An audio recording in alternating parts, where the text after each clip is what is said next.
फायदा कैसे होगा? रोज एक करते देखो, जैसे नाश्ता करते हो यार, उससे देखो आप बढ़ जाएगी आपकी थिंकिंग। आप टेलीग्राम चैनल पे इसीलिए तो करता हूँ कि आप करोगे तो उससे आपका बढ़ जाएगा। अभी आप सोच रहे हो कि एक बार कर लूँगा, आप मैथ्स कितना पढ़ोगे? इसको धीरे धीरे बढ़ाओ, क्योंकि लैंग्वेज एक प्लांट की तरह बढ़ती है। आपको लग रहा है मैथ्स में तो फिजिकल गेन हो रहा है, लैंग्वेज में साइकोलॉजिकल गेन होता है।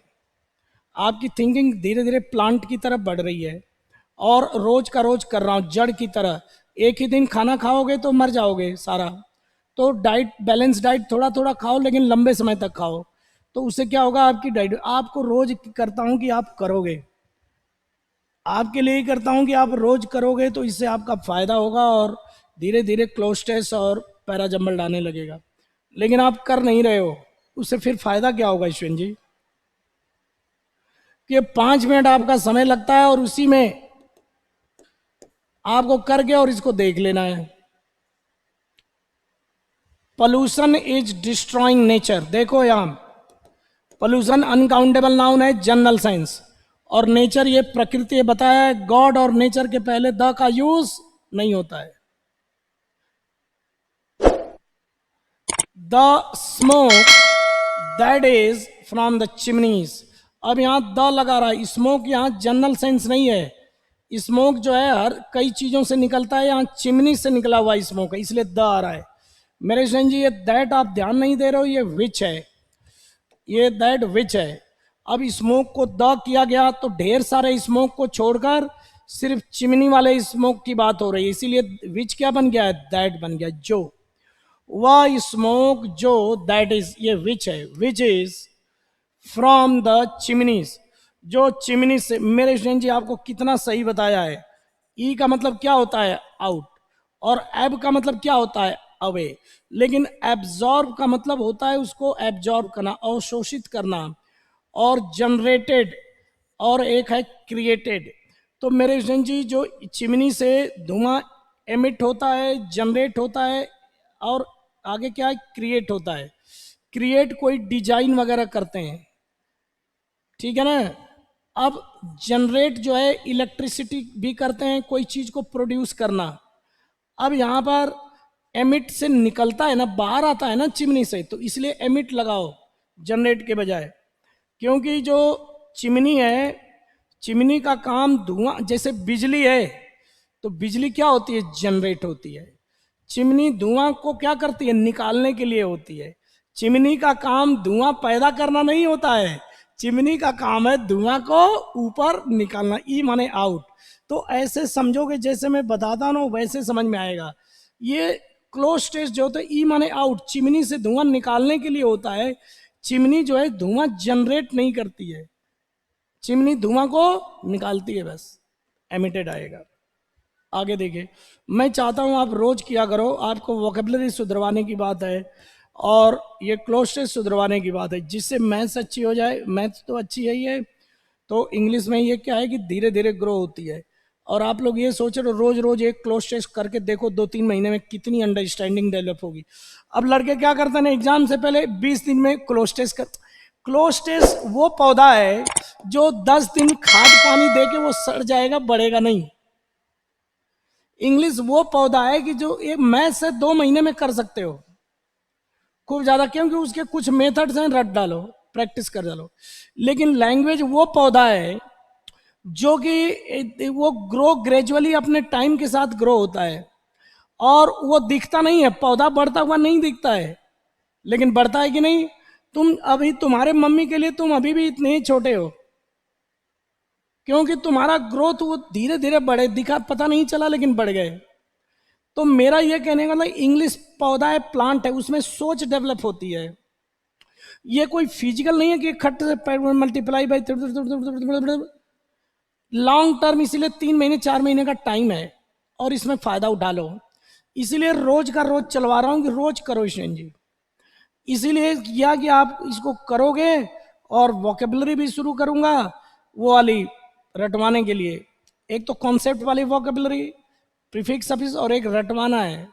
तो इसलिए आप अगर रट जाओगे तो 7 से 8 वोकेबलरी चला दूंगा, आते रहना, और लड़कों को भी बुला लेंगे। तो उसमें एक दिन 100 वोकेबलरी 50 वोकेबलरी पहले देंगे याद करने के लिए, फिर उसको कराएंगे। तो मनुष्य जीवन ऐसे बढ़ेगा। फिर अब आ जाओ, देयर इज, अब देखो, from the chimneys of the factories and from vehicles is the mixture। मेरे स्टूडेंट जी अब देखिए, व्हीकल्स प्लूरल है तो इज क्यों आया?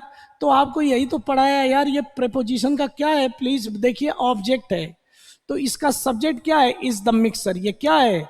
The smoke, the smoke. ये फादर सब्जेक्ट है स्टूडेंट जी, आप खुद देख लो, ये मदर वर्ब है, इज द मिक्सचर।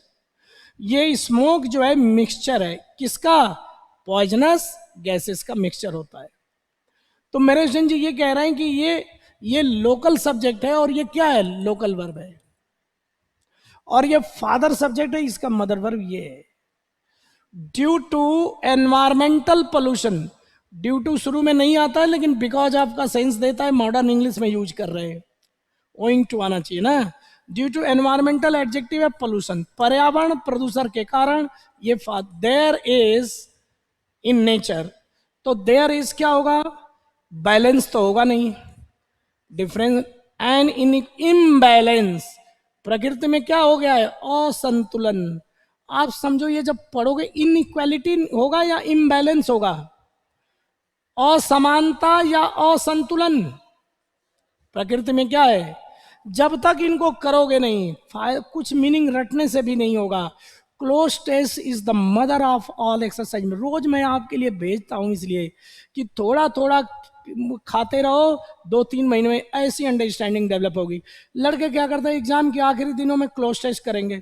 अब वो पौधे को 2 दिन में बढ़ाओगे तो सोचते हैं कि इंग्लिश तो बड़ी, इंग्लिश रेगुलरिटी की चीज है, थिंकिंग बढ़ती है ना इससे। अब ये कैसे पता चला? अनुभव से पता चला कि प्रकृति का असंतुलन हो रहा है ना, असंतुलन है। इनइक्वालिटी स्टूडेंट जी समाज में होती है, असमानता। कोई ज्यादा अमीर है, कोई ज्यादा गरीब है, वो असमानता है। और इम्बैलेंस असंतुलन है, ये नहीं होगा। So many birds animals and plants are on the verge of. मेरे स्टूडेंट जी रट डालो, on the verge of. On the verge of क्या है? अब वो उसके मतलब वो कगार, कगार जानते हो क्या? बर्बादी की कगार पर, कगार पर, ऑन द वर्ज ऑफ, पूरा लिख दो, on the verge of, on the brink of. Preposition में जाओ मेरे जी, प्रेपोजिशन में जाइए। On the verge of, on the brink of, कगार, ऑन द ब्रिंक ऑफ या on the verge of, on the verge of, on the brink. इसका मतलब है कगार पर, किसी बुरे चीज की कगार, कगार पर, on the brink of, on the verge of.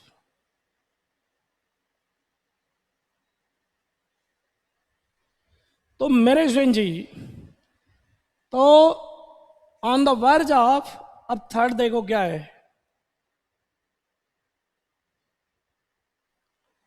On the verge of. मेरे स्टूडेंट जी देखिए,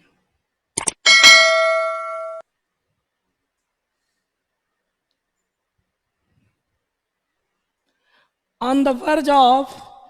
अब देखो एक्सटिंक्शन, विलुप्तता के कगार पर होंगे ना। अरे विलुप्तता के कगार पे होंगे, सर्वाइवल तो पॉजिटिव चीज है यार।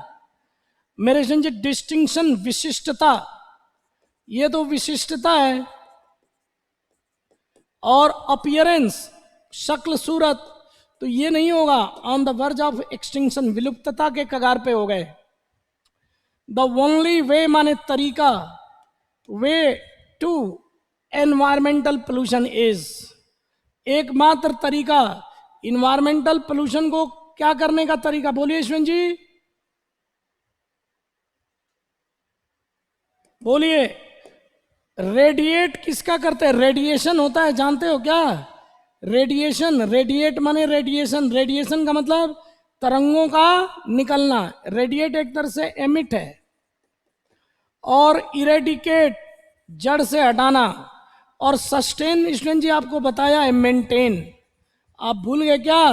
रोज एक मीनिंग आती है, जो वोकेबलरी, जो आपकी जो यहाँ वाली वोकेबलरी है। सस्टेन, मेंटेन, बता, इंट्रोड्यूस, परिचय कराना, तो क्या होगा बोलो? जड़ से हटाना, इरेडिकेट, जड़ से खत्म करना, रेडिकेट, इरेडिकेट। जो मीनिंग आपको पढ़ाया है मेरे स्टूडेंट जी, प्लीज जो ये बुक वाली जो मीनिंग है, जो बुक वाली जो मीनिंग है केमिस्ट्री ऑफ वर्ड्स, उसको याद कर जाओ सारा। अब यहां पर बाय प्लांटिंग ट्रीज, अब यहां पर the way to eradicate environmental pollution is, ये फादर सब्जेक्ट, ये मतलब टू प्लांट, बी के बाद इंफिनिटिव है, टू प्लांट मेनी ट्रीज। तो एकमात्र तरीका है एनवायरमेंटल पोल्यूशन को हटाने का, इज टू प्लांट, प्लांट करना। बाय प्लांटिंग, ये जो है देखिए, ये मीन्स है प्लांट करके, पेड़ों को प्लांट करके, लगा करके, we can get rid of, ये भी बताया, छुटकारा पाना, many harmful poisonous gases. It is the responsibility of everyone to and protect और टू, क्या होगा? अरे ये इंट्रोड्यूस गलत है, इंट्रोड्यूस गलत है। The only way to eradicate, pollution को परिचय कराओगे या खत्म करोगे? खत्म करोगे। अब ये बताइए यशवंत जी, आपको प्रिजर्व भी मीनिंग बताया है कि नहीं? अरे सब बताया है यार, एक बार हंसो, देखो रोज क्लोसेस ऐसा कोई नहीं आता है जो केमिस्ट्री ऑफ वर्ड से नहीं आता है। Chemistry of word transitive verb, object और एडजेक्टिव नाउन वाला पढ़ जाओ, खास तौर से टीओ वाला जो कॉम्बिनेशन काफी आ रहा है, टीओ वाला जो कॉम्बिनेशन है केमिस्ट्री ऑफ वर्ड, सारा रट के आइएगा। प्रिजर्व, प्रिजर्व होगा।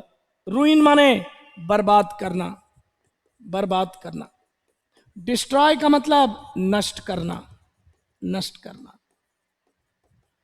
और प्रिजर्व बनाए रखना, निग्लेक्ट नजरअंदाज करना। तो यहां पर रूइन करियर वगैरह को करते हैं, नॉन फिजिकल चीज को रूइन करते हैं। जैसे करियर को क्या करेंगे? रूइन। कल्चर को क्या करेंगे? रूइन। और फिजिकल चीज है बिल्डिंग को क्या करेंगे? डिस्ट्रॉय। और प्रिजर्व आएगा, प्रिजर्व माने बनाए रखना, उसको खराब होने से बचाना। Thank you ji.